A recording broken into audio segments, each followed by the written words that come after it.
Yeah. So we want to understand what is money, how it works, yeah, and why we have so many problems with money. Because we know the whole world is crazy about money. You know, everybody's thinking about, I don't have money, how can I get money? It's hard to get money. Money doesn't fall from the sky, you know? And we're actually in a situation where we have abundance. You know, we are throwing away lots of food, we're throwing away clothes, and still we feel like we don't have enough. It's interesting, huh? So now in a few minutes we can understand exactly what is the situation, why is it like that. So we go to an imaginary history of money. It's not how it really happened, but it explained exactly how it works today. Okay? So let's say we go back to the time where there was no money, and people still wanted to exchange things. So let's say that I really like your necklace, and I want to get it from you. So I can say, I have some olive oil. Maybe you want to give me your necklace for olive oil? Yeah. Okay? So we make an exchange. So this is how it used to be. But sometimes it doesn't work because maybe I want your olive oil and you don't want your necklace back.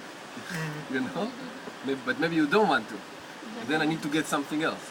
So money can really help exchange.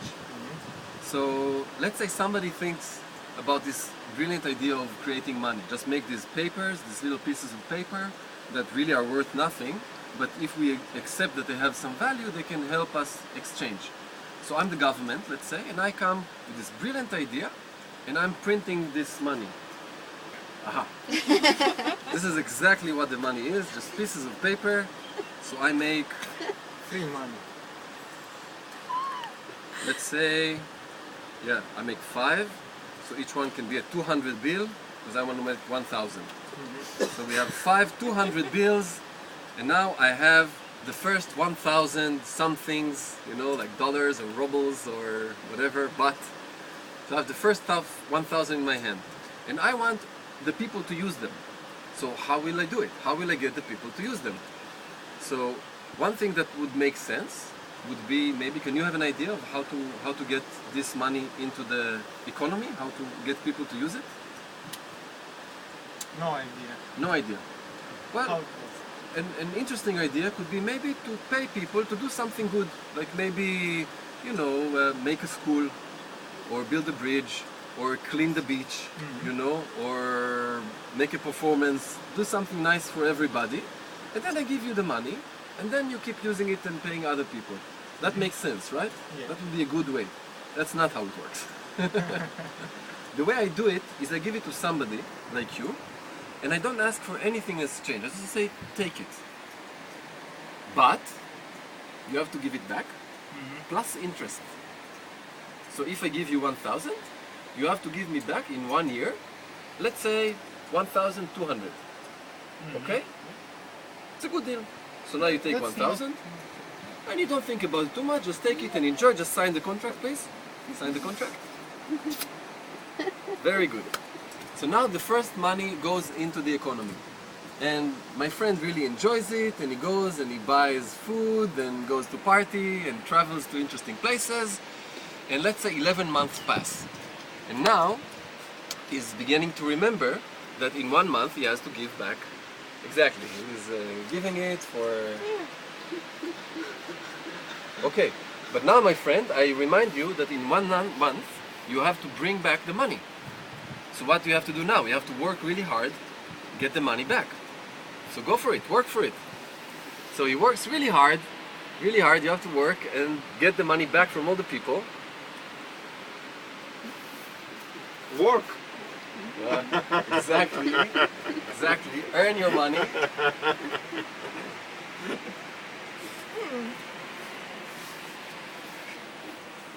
Very good, very good.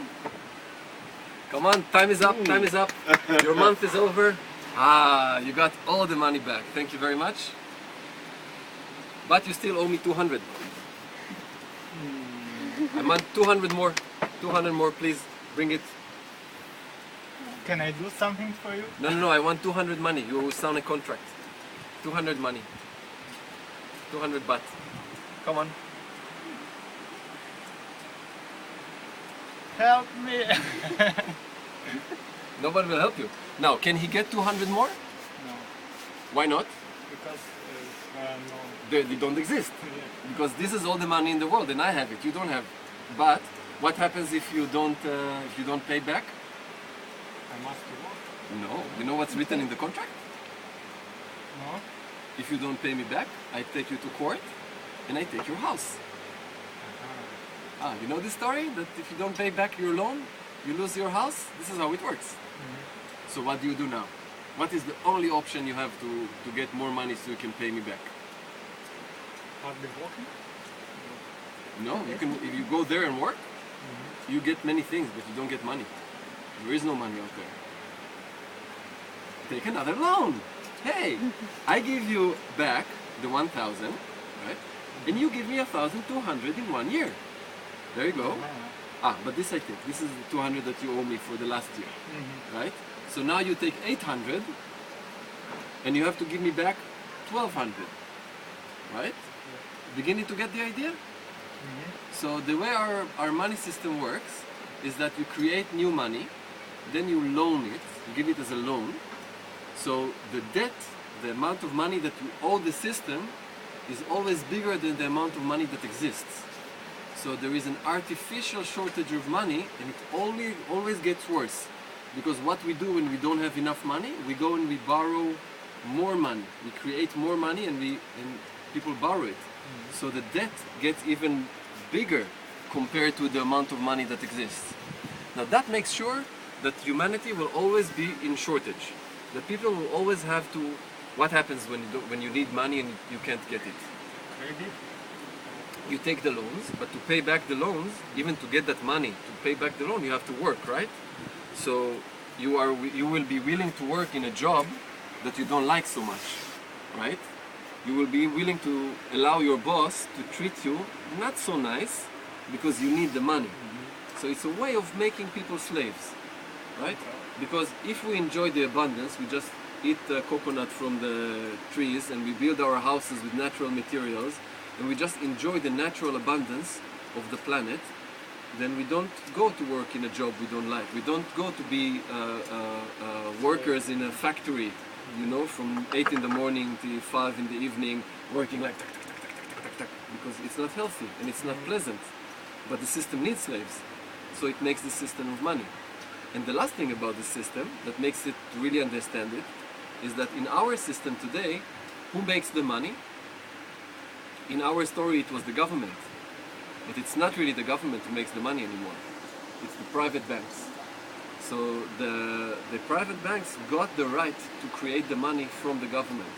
When you go to the bank and you make a loan from the bank doesn't take this money from somewhere else to give you. He just writes in your account, okay, you take 1 million, okay, so I just write in your account 1 million. And actually by law, the bank can lend out maybe 15 times more than it has, right? So if it has 1 coin in the bank, it can lend 15, which it sounds a little strange. How do they do it? Well, technically they just don't give anything when they lend. They just tell you that you have it, right? Basically your bank account is not money, it's just a promise that if you come to the bank, you will get this money, right? And because people normally don't take the money out of the bank, they keep it in the bank and they just transfer it from one account to another account with a check or with a credit card. So the bank know that they can promise people that they have much more than the bank has, which is a way of creating money. If you come to the bank has 1 coin, and you come to the bank and you borrow 10 coins, and the bank tell you, okay, now you have 10 coins, and you can use them as money. The bank really created 10 coins, right? Because you actually go and you use that 10 coins as money. So you give the right to create money to the private banks, and now they have full control of the money supply of the entire economy. Interesting, huh? What is the alternative? Well, for starters, one thing is when you need new money, don't lend it, but give it in exchange for value.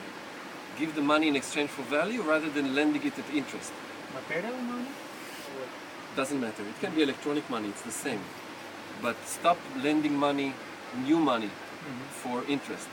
And the second, take back the power to create money from private companies to government. So at least if somebody enjoys it, it's the treasury of the society, you know, of the state, and not a private company, which is the situation now.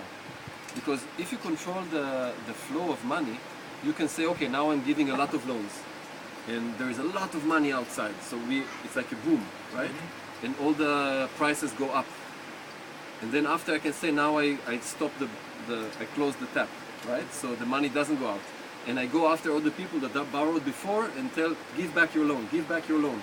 So I'm drying out the market now, right? So the market has no money.